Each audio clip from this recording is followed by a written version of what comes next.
Penalty miss, বিপদ যেন পিছু ছুটছেই না ক্রিস্টিয়ানো রোনালদো।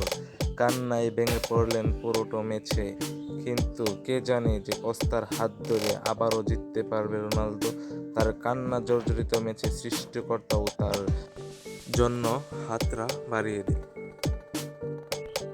বলা চলে এটাই রোনালদোর শেষ ইউরো কাপ, আর সেই কাপটাকে আনন্দময় করে রাখতে ফাইনালের মঞ্চ ছোঁয়াতে একটু আনন্দময়ী হোক। কিন্তু রোনালদোর penalty miss, free kick miss, দলের ব্যর্থতায় কান্না জর্জরিত হয়ে গেলেন। কিন্তু শেষ পর্যন্ত পেনাল্টি দিয়ে আবারও দলকে জিতিয়ে মাঠ ছেড়ে দর্শকদের কাছে ক্ষমা চেয়ে নিলেন। কিন্তু তার কান্নাকে দেখে এত বড় একজন প্লেয়ার দলকে যখন নিচে নামিয়েছে, সে তো একটু কাঁদবে, কিন্তু কাঁদলে কি হয়েছে? দিয়াগো কস্তা তো তার সমস্ত কান্নাকে ধুলোয় মাটি দিয়ে আনন্দময় মুহূর্ত করে রেখেছিল সেই রাতটাকে। কিন্তু রোনালদোর কান্নাকে দেখে পুরো দর্শক জুড়ে শুধুই চিল্লাচিল্লি রোনালদো, রোনালদো, রোনালদো।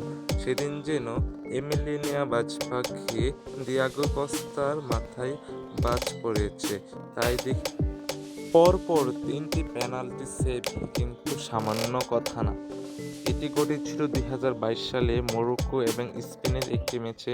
3টি শট পরপর ইয়াসিন বোনো সেই শটটিকে ধরে রেখেছিল, এবং আজও সেই কৃতিত্ব গড়ে দেখালো পর্তুগালের সেরা গোলরক্ষক দিয়াগো কস্তা। সেই সাফল্য এনে দিল কোয়ার্টার ফাইনালের মঞ্চে। দেখা যাক শেষ পর্যন্ত রোনালদোর সেই কান্না কি হয়। অপেক্ষা রইলাম। Please subscribe channel.